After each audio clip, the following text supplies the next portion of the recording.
The ballroom fell silent the moment Richard Collins dropped to one knee, not before his wife, but before another woman entirely. Cameras that had been capturing polite conversation and clinking champagne glasses suddenly swung toward him, hungry for scandal. He held up a ring box, and inside it sat a deep green stone that seemed to swallow the light of every chandelier in the room. He slid the emerald onto Vanessa Blake's finger with a triumphant grin, certain that his billionaire wife would crumble into tears in front of everyone who mattered in that city. He believed humiliation was a weapon, and he believed he had just fired it directly into Amara Johnson's chest. But Amara did not cry. She lifted her glass of wine, took a slow sip, and smiled the way a woman smiles when she already knows how a story ends. Then she excused herself politely, stepped into a quiet corridor, and made a phone call that lasted exactly 30 seconds.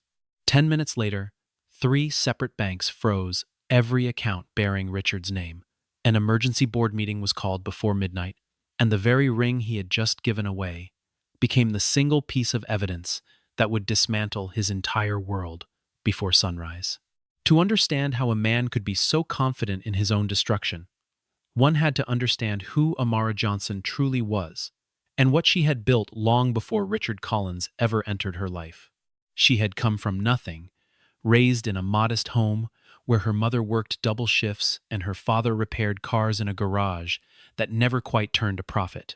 By the time she was 22, she had already learned that the world rarely handed opportunity to a young black woman without a fight, so she decided she would simply take it instead. She studied finance with a hunger that unsettled her professors, worked nights to pay her own tuition, and by the age of 30 had founded an investment firm that outperformed institutions 3 times its size. Within a decade, she was the only black woman sitting at the table in rooms where billion-dollar decisions were made, and she never let anyone forget that she had earned every seat she occupied. When she married Richard Collins 13 years earlier, the world assumed it was a fairy tale, a brilliant woman finding her equal in a charming, ambitious man. What the world never knew was that Amara had made a deliberate choice early in their marriage, allowing Richard to stand in front of the cameras, to give the interviews, to accept the awards, while she remained the quiet architect behind every success. She told herself it was generosity, a gift she gave to the man she loved, but in truth it was also strategy, because Amara understood that visibility often invited unnecessary danger. The public believed Richard had built the empire with his own hands, when in reality, every dollar of capital, every original vision, and every strategic decision belonged entirely to her. As the years passed, Richard began to believe his own myth. He started speaking of the company as though it were solely his creation, referring to Amara's contributions as though they were simply support rather than foundation. He grew distant, staying late at the office more often than necessary, taking trips that required no real explanation, and slowly, he began treating his wife not as a partner, but as a convenience he had outgrown. Whispers followed him wherever he went, quiet rumors about a woman named Vanessa Blake who had somehow become a fixture in his schedule. Amara heard every rumor. She said nothing, and that silence unsettled the people around her far more than any confrontation ever could have. At industry dinners, Richard had taken to correcting people who complimented Amara's investment strategy, gently steering conversation back toward his own supposed leadership decisions, as though her achievements needed his translation to be properly understood. Colleagues who had known the couple for years began to notice the shift, the subtle way he spoke over her in meetings, the way he seemed to require an audience for every accomplishment, real or imagined. Some attributed it to insecurity, others to simple vanity, but almost everyone agreed that something in Richard had changed since the early years of their marriage, when he had at least pretended to acknowledge the woman standing beside him. Amara noticed all of it, cataloging each slight the way she cataloged every investment risk, without emotion, without haste, simply gathering information for a decision she had not yet made. She continued attending galas on his arm, continued smiling for photographers, continued allowing the world to believe whatever story it preferred to believe. Those closest to her sometimes asked, gently, whether she ever grew tired of standing in her husband's shadow by choice, and she would answer only that shadows were useful places to observe from, and that she had never once lost sight of who truly held the light. Those who worked closely with Amara noticed the shift in her long before the gala itself, though none of them could quite name what it was they were seeing. She began arriving earlier to meetings, staying later in private conversations with Eleanor and Lucas, and reviewing documents that had nothing to do with quarterly earnings or investor relations. She moved through her days with the same warmth she always carried, greeting employees by name and remembering the small details of their lives. Yet beneath that familiar kindness sat something colder and more deliberate, a quiet resolve that had not been there a year earlier. Richard, for his part, noticed none of it, too consumed by his own growing sense of self-importance to register the subtle changes unfolding around him. He had convinced himself that Amara's continued silence about the rumors surrounding Vanessa meant either that she did not know or that she simply did not care enough to confront him. Both assumptions flattered him in different ways, and he clung to whichever one suited his mood on a given day, never once considering that his wife might be doing something far more dangerous than ignoring him. Then, one evening, an invitation arrived for a charity gala hosted by one of the city's most prestigious cultural foundations. Richard told her, almost too casually, that he intended to make a special announcement that night, something he described only as unforgettable. Amara studied the invitation for a long moment, and something in her expression shifted, quiet and unreadable, the look of a woman who had already begun preparing for a war that no one else in the room yet knew was coming. That night, after Richard had gone to bed, Amara sat alone in her study, reviewing a folder Eleanor had prepared weeks earlier, one containing every document necessary to protect the family's most treasured possession. She traced her fingers along the edge of a photograph tucked inside, an old, faded image of her great-grandmother wearing the very emerald that Richard now seemed intent on using as a prop in his own drama. She closed the folder quietly, turned off the light, and allowed herself exactly one breath of sorrow before setting it aside entirely, because sorrow, she had long ago decided, was a luxury she could not afford to indulge for long. The night of the gala arrived, wrapped in gold light and orchestral music, the kind of event where every guest wore their wealth as visibly as their names.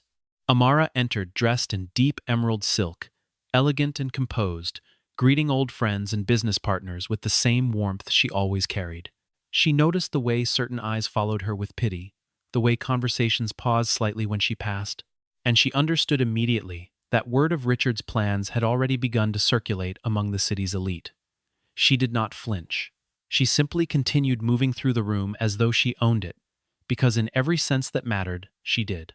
She spent the first hour of the evening speaking with old colleagues, discussing a new scholarship fund she planned to launch, and complimenting the foundation's directors on the beauty of the ballroom's restoration. To anyone watching from a distance, she appeared entirely at ease, a woman enjoying an elegant evening among people who respected her. Only Eleanor, seated quietly near the back of the room with a glass of water she never touched, understood the true purpose behind Amara's calm, and she waited, patient and alert, for the moment everyone else in the room would soon come to remember. Richard arrived nearly an hour later, and when he did, he was not alone. Vanessa Blake walked beside him in a stunning red gown, her arm looped through his as though she had every right to be there. A murmur rippled through the crowd, disbelief mixing with fascination, the unmistakable electricity of a scandal about to unfold in real time. Richard guided Vanessa toward the center of the room, raised his glass, and asked for everyone's attention with the confidence of a man who believed he controlled the narrative completely. Vanessa had grown up in a small town nearly 3 hours from the city, the daughter of a schoolteacher and a mechanic, and she had spent most of her adult life dreaming of exactly this kind of room. She had met Richard nearly a year earlier at a charity auction, drawn immediately to his easy charm and the effortless way he spoke about private jets and vineyard estates as though they were ordinary conversation topics. She had convinced herself, over the following months, that he loved her, that his marriage was already a hollow formality, and that a life of extraordinary comfort was finally, deservedly, within her reach. He spoke of love, of finding a connection he had never expected, and then he said the words that would echo through the city for weeks afterward. He declared that some people simply deserve to be loved more than others, and that he had finally found the woman who understood him in ways his wife of 13 years never had. Gasps rippled through the crowd, and several guests instinctively turned to look at Amara, expecting to witness a woman's world collapsing in front of hundreds of witnesses. Richard reached into his jacket and produced a small velvet box, and when he opened it, the room seemed to inhale as one. Inside sat the Emerald Legacy, a stone passed down through 5 generations of Amara's family, an heirloom so storied that historians had once written about its origins in academic journals. It was not merely jewelry, it was memory, lineage, and inheritance, carved into a single brilliant gem, and Richard held it up as though it were his to give away. He slid it onto Vanessa's finger, and she lifted her hand high, admiring it with unmistakable triumph, savoring a moment she believed marked her arrival into a world she had always wanted to belong to. Guests began quietly recording the scene on their phones, unable to resist capturing what felt like history in the making, a public humiliation unfolding in real time before an audience of the city's most powerful people. Every eye in the ballroom turned toward Amara, waiting for tears, waiting for rage, waiting for some visible crack in the composure she had maintained for over a decade.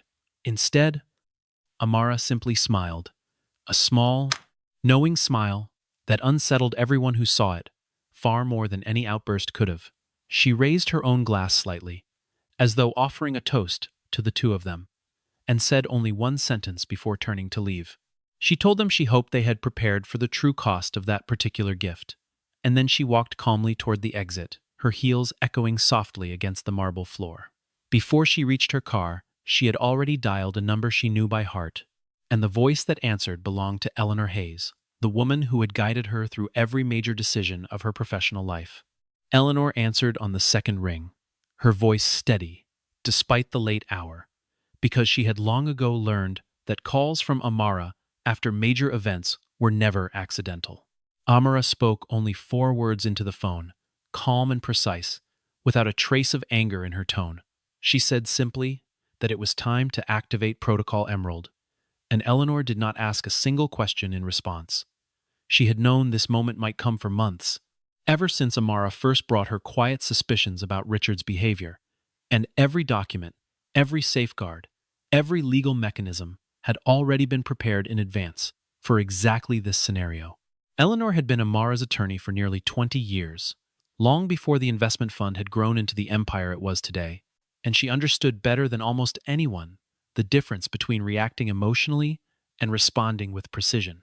She had drafted the trust structures years earlier, insisted on strict language protecting the Emerald Legacy from any form of transfer without explicit written consent, and quietly updated those protections again, just 8 months before the gala, once Amara first shared her suspicions about Richard. Eleanor had asked her only once, gently, whether she was certain she wanted to proceed with such thorough preparation, and Amara had answered without hesitation that certainty was the only thing that had ever kept her safe in rooms full of men who underestimated her. Within minutes of that call, machinery that had been assembled in near silence for months finally began to move. Lawyers who had been retained under strict confidentiality agreements received encrypted messages, instructing them to proceed immediately. Bank officials who had long managed Amara's private trusts began the process of freezing every account associated with Richard's name. Accounts that, unbeknownst to him, had never actually belonged to him at all. Accountants activated audits that had been quietly prepared weeks earlier, cross-referencing every transaction Richard had made using company resources. Members of the board, all of whom Amara had cultivated relationships with over the years, received calls informing them that an emergency session would convene before morning. The public did not yet understand the most important detail of the entire evening, a fact that would soon reshape everything they thought they knew about the gala's dramatic display. Richard had never actually owned the Emerald Legacy in any legal sense. The stone had been placed under his temporary custodianship years earlier, purely as a symbolic gesture tied to the marriage, but ownership had always remained locked within a family trust that only Amara controlled. What Richard had done that night was not simply humiliating, it was a legal violation, an act of unauthorized transfer of a protected family asset to a person with no legitimate claim to it whatsoever. While Richard and Vanessa continued celebrating late into the night, unaware that the ground beneath them had already begun to crumble, the consequences arrived with brutal efficiency. The banks completed their freeze before 2 in the morning, locking every card and account Richard believed belonged to him. Investors who had partnered with the company Richard nominally led began quietly canceling pending deals, having received discreet notifications about irregularities in his conduct. Journalists who specialized in corporate and financial reporting received carefully assembled files, delivered through Eleanor's office, containing documentation that painted a picture far more damaging than a simple love affair. By the time Richard tried to pay for his hotel suite that same night, his card was declined, not once, but 3 separate times. Each rejection accompanied by a polite apology from a concierge who had no idea what was unfolding behind the scenes. Confusion crossed his face first, followed quickly by irritation, and finally by something closer to fear. Though he still could not fully grasp the scale of what was happening around him, he assumed it was a simple banking error, perhaps a temporary glitch, and told himself that everything would be resolved with a single phone call in the morning. He had no idea that morning would bring nothing but further collapse. Richard woke the next day consumed by fury, convinced that his wife was reacting purely out of wounded pride, a woman scorned, lashing out emotionally rather than strategically. He told himself repeatedly that Amara was simply hurt, that her actions were driven by jealousy rather than calculation, because it was easier for him to believe in her weakness than to confront the possibility of her strength. What he failed to understand was that everything unfolding around him had been meticulously prepared months in advance, long before that fateful gala, long before he had ever placed that ring on another woman's hand. He called 3 separate lawyers that morning, each of whom listened patiently before explaining, in careful legal language, that they were unable to represent him against Amara's legal team, citing conflicts of interest that seemed to appear with suspicious speed. He did not yet understand that Eleanor had spent months quietly ensuring that every prominent firm capable of mounting a serious defense already had some existing relationship with Amara's fund, leaving Richard with a shrinking list of options and a growing sense of isolation. By early afternoon, he had begun pacing the length of his hotel suite, phone in hand, repeating to himself that, surely, someone would help him fix this. Amara had discovered his affair nearly 6 months earlier, uncovering the truth not through confrontation, but through quiet, methodical observation. She noticed unexplained charges, patterns in his schedule that no longer matched his stated obligations, and a change in his demeanor that told her everything she needed to know long before any direct evidence appeared.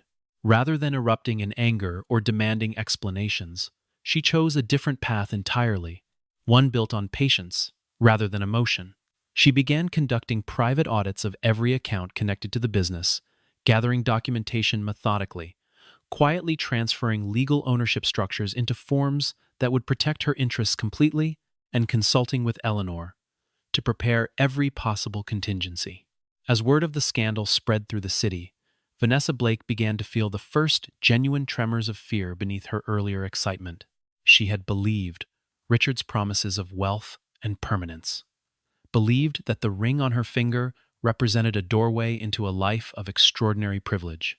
Now she watched him grow increasingly agitated, spending hours on the phone with lawyers who offered no reassurance, and she began to sense that the fairy tale she had imagined was unraveling far faster than she could control. Richard, still clinging to denial, kept insisting that everything would be fine, that his name alone carried enough weight to fix any problem that arose. He told her repeatedly not to worry, that he would handle it, though his voice carried less certainty with every passing hour. Vanessa tried calling her own attorney, a modest practitioner she had used years earlier for an apartment lease dispute, only to be told gently that this situation was far beyond anything his small practice could handle. She sat alone in the hotel room that evening, staring at the emerald on her finger, no longer seeing it as a symbol of triumph, but as something heavier, something that seemed to grow colder the longer she wore it. For the first time since the gala, she allowed herself to wonder whether she had been so dazzled by the promise of luxury that she had failed to notice she was standing in the middle of someone else's war. The final blow of that dark chapter arrived 2 days later, in the form of official correspondence from federal regulators and tax authorities, triggered by irregularities uncovered during Amara's earlier audits. The message made clear that certain transactions Richard had authorized using company funds now faced serious scrutiny, transactions that included gifts, luxury purchases, and transfers that had never been properly disclosed. For the first time since the gala, Richard felt something colder than embarrassment settle into his chest. He finally understood that this was not simply a personal betrayal being avenged. This was a systematic dismantling of everything he had assumed was his. The letter arrived by courier at 9 in the morning, delivered to the hotel suite he had been forced to check into after his own residence, technically owned by Amara's trust, quietly revoked his access. He read it twice, then a third time, his hands trembling slightly as the formal language of federal agencies made clear just how thoroughly his financial life had been dissected. Every luxury purchase he had made, in the name of impressing Vanessa, every quiet transfer he had assumed no one would ever notice, had apparently been documented, dated, and cataloged long before he ever suspected anyone was watching. He sat on the edge of the hotel bed for nearly an hour that morning, staring at the letter without truly seeing it, replaying the gala over and over in his mind, searching for the exact moment everything had begun slipping away from him. He could not find it because there had been no single moment. There had only been a slow accumulation of choices, each one small enough to ignore individually, together forming the exact weight now crushing him completely. As the scandal deepened, the public finally began to learn the truth about the empire Richard had claimed as his own creation for over a decade. He had never been the founder of anything. He held the title of chief executive only because Amara had placed him there deliberately, a role crafted specifically to keep her own name away from unwanted scrutiny while she retained complete control behind the scenes. 95% of the company's shares belonged to Amara alone, structured carefully through trusts and holding companies that had always kept ultimate authority firmly in her hands. Every symbol of luxury the couple had displayed publicly, every mansion, every private aircraft, every rare painting hanging in their expansive homes, every vehicle in their extensive collection, and even the yacht Richard so proudly showed off to business partners had never actually belonged to him personally. All of it was registered under trusts and holding entities controlled entirely by Amara's investment fund. Richard had simply been permitted to use these assets, much like a guest permitted to enjoy a home he did not own, and he had spent 13 years mistaking that permission for ownership. When the emergency board meeting finally convened, Lucas Grant, the company's chief financial officer and one of Amara's most loyal allies, presented a complete accounting of the situation with clinical precision. He laid out financial records, ownership documents, and evidence of unauthorized asset transfers with a thoroughness that left no room for argument or defense. The board, many of whom had quietly respected Amara for years despite Richard's public prominence, voted almost unanimously to remove him from his position immediately. Richard was escorted from the building that same afternoon, stripped of his title, his office access, and any remaining illusion of authority he had once enjoyed. Lucas had worked alongside Amara since the company's earliest days, long before it occupied glass towers or commanded headlines, and he had never once forgotten who had actually built the empire from nothing.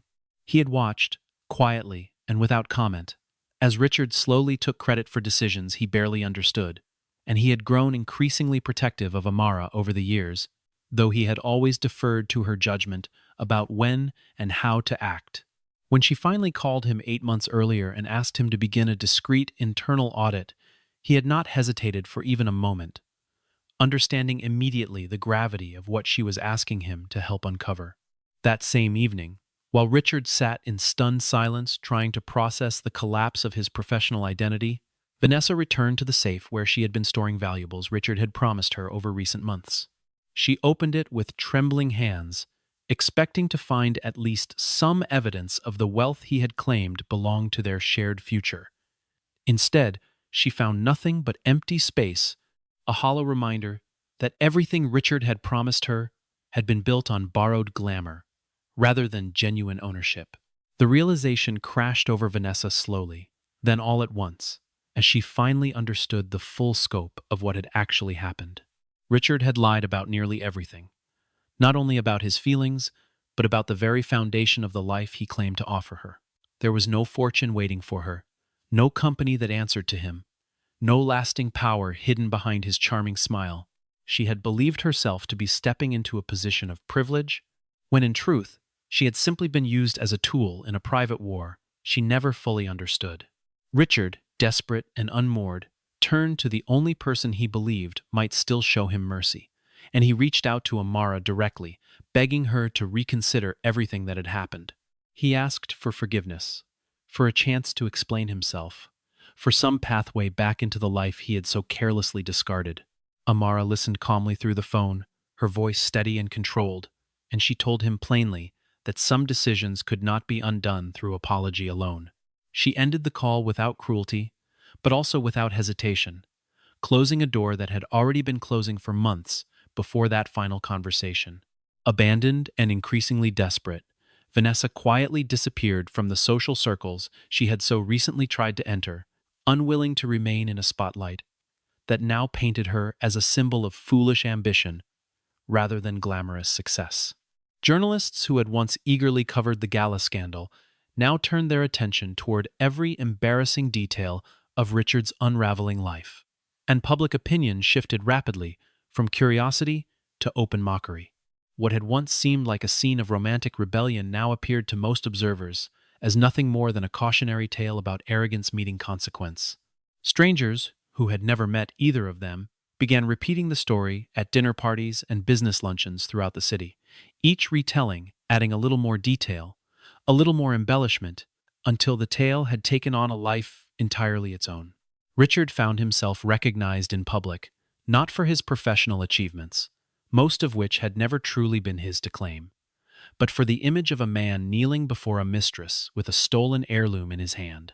It was a humiliation that followed him into restaurants, into elevators, into the quiet corners of a life that had once felt untouchable. As pressure mounted and public curiosity reached its peak, Amara made a decision that surprised even those closest to her. Rather than retreating from public attention, she chose to address the situation directly, announcing a formal press conference to speak on the matter for the first time since the gala. Reporters filled the room days later, eager for a display of anger, betrayal, or vindication, expecting perhaps a woman finally allowing her fury to surface after weeks of composed silence. The room that afternoon held nearly 200 journalists, far more than the Foundation's usual press events attracted, each of them anticipating a headline dramatic enough to dominate front pages for days. Camera flashes lit the stage in rapid succession as Amara walked out in a simple, tailored charcoal suit, entirely unlike the emerald silk gown she had worn the night of the gala, a deliberate choice that signaled she had returned fully to the world of business rather than spectacle. She waited patiently for the room to settle, her expression calm, almost serene, betraying nothing of the private toll the previous weeks had surely taken on her. Instead, Amara walked into that room with the same calm dignity she had carried throughout the entire ordeal. She made no mention of infidelity, no reference to personal betrayal, no acknowledgement of the emotional wreckage that had played out so publicly. She spoke instead about trust, about the responsibilities that come with leadership, and about the ethical obligations every executive owes to the people who depend on their integrity. Her words carried the weight of someone who had spent years building something real, someone unwilling to let a personal scandal define the professional legacy she had constructed with such care. She then confirmed publicly what many had already suspected, stating clearly that Richard had violated fundamental governance agreements tied to his role within the company. Every decision that followed, she explained, had been made strictly according to legal structures established long before that gala, structures designed specifically to protect the company and its shareholders from exactly this kind of misconduct. There was no vengeance in her tone, only clarity, and by the time she finished speaking, the room rose in spontaneous applause, a rare moment of unified respect for a woman who had turned humiliation into a masterclass of composed authority. Shortly after the press conference concluded, a courier arrived at Richard's temporary residence carrying a formal civil complaint, the first of several legal actions that would follow in the coming weeks. The lawsuit detailed unauthorized asset transfers, breach of fiduciary duty, and misappropriation of company property. Each accusation supported by the documentation Amara's team had spent months carefully assembling. Richard read through the papers alone in a quiet, unfamiliar apartment, finally beginning to understand the true scale of the consequences awaiting him. As the legal proceedings advanced, a court eventually ordered the immediate return of the Emerald Legacy, ruling definitively that the stone had never legally belonged to Richard, and therefore could never have been his to give away. Vanessa, already overwhelmed by the collapse of her expectations, surrendered the ring without resistance, relieved in some small way to finally be free of an object that had brought her nothing but public humiliation. Richard was ordered to pay substantial financial restitution, a penalty that further crippled whatever personal resources he had managed to retain outside the frozen company assets. When the emerald was finally returned, Amara did not celebrate or gloat over its recovery. She simply held it quietly in her palm for a long moment, studying its familiar weight, remembering the great-grandmother who had first worn it decades earlier during a wedding ceremony held in far more modest circumstances. She told those close to her that the stone had never truly been a gift meant for casual bestowal, explaining softly that it represented a legacy rather than an accessory, something meant to be protected rather than gambled away. The Emerald Legacy was returned to its rightful place within the family's private vault, sealed once more behind reinforced glass and quiet reverence. Not long after the ring's return, Richard requested one final meeting with Amara, a conversation he hoped might offer some measure of closure or perhaps even reconciliation. Amara agreed, choosing a private, neutral setting away from cameras and public scrutiny, wanting this final exchange to remain entirely between the two of them. Richard arrived visibly diminished, his usual confidence replaced by something quieter and more fragile, a man finally forced to confront the consequences of choices he had spent years avoiding. He confessed, haltingly at first, that jealousy had quietly poisoned him long before Vanessa ever entered the picture. He admitted that he had never fully accepted the reality of his wife's success, that watching her outperform him at every turn had slowly eroded whatever confidence he once carried into their marriage. He confessed that he had wanted, more than anything, to prove that he was equally powerful, equally capable, equally worthy of the admiration the world had always directed toward her rather than him. He told her that somewhere along the way, admiration had curdled into resentment, and resentment had made him cruel in ways he had never intended and rarely even noticed while they were happening. He admitted that Vanessa had never truly been about love at all, but about proving something to himself, a hollow attempt to feel powerful in a marriage where he had quietly stopped feeling like an equal years earlier. He said he understood now, far too late, that the very qualities he had once claimed to admire in Amara were the same qualities he had spent years quietly trying to punish her for possessing. Amara listened without interrupting, her expression calm but unreadable, allowing him the space to finish everything he had come to say. When he finally fell silent, she spoke slowly, choosing her words with the same precision she applied to every major decision in her life. She told him that he had not lost their marriage on the night of that gala, nor even in the months of secret betrayal that preceded it. She explained that he had lost it far earlier, the very first time he decided that respect was something that could be quietly traded away for personal validation. Richard broke down at those words, tears finally falling as the full weight of everything he had destroyed settled over him completely. Amara did not comfort him, nor did she gloat over his pain, choosing instead to simply place the finalized divorce documents on the table between them. She asked him to sign, and after a long, heavy silence, he did, closing the final chapter of a marriage that had once appeared unshakable to everyone watching from the outside. When he finally looked up, Amara was already standing, already turning toward the door, already stepping forward into whatever came next without him. A full year passed before the world saw Amara again in any significant public capacity, and when it did, the image could not have contrasted more sharply with the scandal that had once dominated headlines. She opened a new foundation dedicated to supporting Black women entrepreneurs, funding mentorship programs, capital access initiatives, and educational scholarships designed to help other women avoid the barriers she herself had once faced.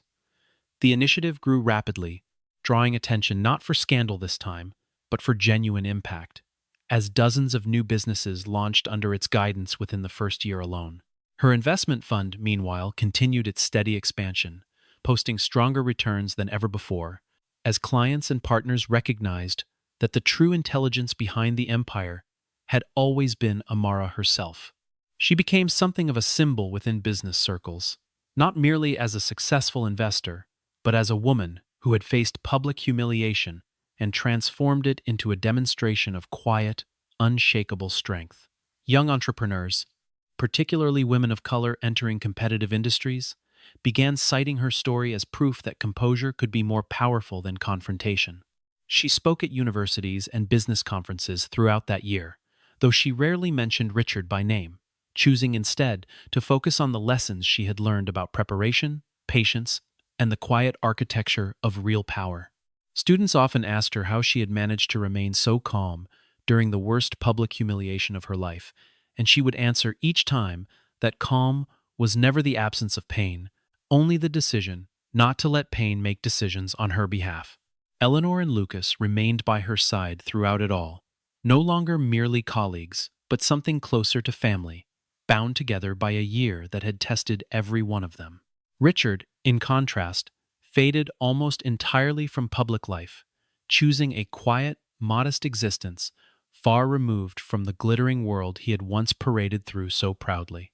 Occasionally, his name resurfaced in passing conversation, usually as a cautionary example rather than an object of sympathy, a reminder of how quickly arrogance could dismantle even the most privileged life. Vanessa, similarly, vanished from the social circles she had once tried desperately to infiltrate, her name slowly fading from memory as the city moved on to newer stories and fresher scandals.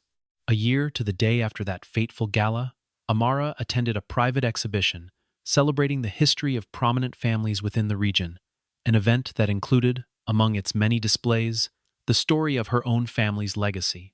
The Emerald Legacy sat at the center of the exhibit, protected behind reinforced glass, illuminated by soft, deliberate lighting that highlighted every facet of the stone. Beside it, a small plaque offered a simple, quiet message to every visitor who paused to admire it. The plaque read, "That legacy does not belong to whoever happens to be holding it in a given moment, but rather to whoever proves worthy enough to protect and preserve it." Guests lingered near the display long after reading those words, many of them recognizing the deeper story hidden beneath the elegant phrasing, a story of betrayal answered not with rage, but with unwavering resolve. Amara stood quietly among them for a moment, watching strangers admire the stone that had once been used as a weapon against her, now restored fully to its rightful meaning and place. A young woman approached her near the display, introducing herself as a graduate student researching family enterprises passed down through generations, and asked, with genuine curiosity, what the emerald meant to her personally. Amara considered the question for a long moment before answering that the stone itself had never truly mattered nearly as much as what it represented, the idea that some things are worth protecting, even when protecting them requires patience, the rest of the world may never fully understand. The young woman thanked her and moved on, and Amara remained a moment longer, watching the soft light catch every facet of the old, familiar green stone. As the evening drew to a close, Amara walked out of the exhibition hall to warm, genuine applause from hundreds of guests who had come to understand, at least in part, the remarkable journey behind that single, glittering stone. She had not needed anger to reclaim what belonged to her, nor cruelty to restore order to a life that had briefly been thrown into chaos. Instead, she had relied on intelligence, patience, and unshakable preparation, allowing the truth itself to dismantle everything her husband had once believed was untouchable. The story closed not with bitterness, but with quiet triumph, the image of a powerful black woman stepping forward into an entirely new chapter of her life, free from the weight of betrayal and firmly in command of her own future. She walked forward with the same calm confidence that had carried her through every difficult moment of the previous year, respected not merely for the empire she had built, but for the extraordinary grace with which she had defended it. Somewhere across the city that same night, Richard sat alone in a modest apartment, far removed from the mansions and galas that had once defined his existence, finally beginning to understand a truth he had spent 13 years avoiding. Power, real power, had never belonged to him, and it never truly had, no matter how convincingly the world had once let him pretend otherwise. Vanessa, wherever she had gone, carried her own quiet reckoning with her, a lesson learned the hardest possible way about mistaking borrowed glamour for genuine security. And as the doors closed quietly behind her, it was clear to everyone who had witnessed her journey that Amara Johnson had emerged not simply as a survivor of betrayal, but as living proof that true power rarely needs to raise its voice at all. She had built an empire once, with nothing but ambition and discipline, and she had defended it a second time with nothing but patience and truth, proving in the end that the quietest woman in the room is often the one holding all the power within it.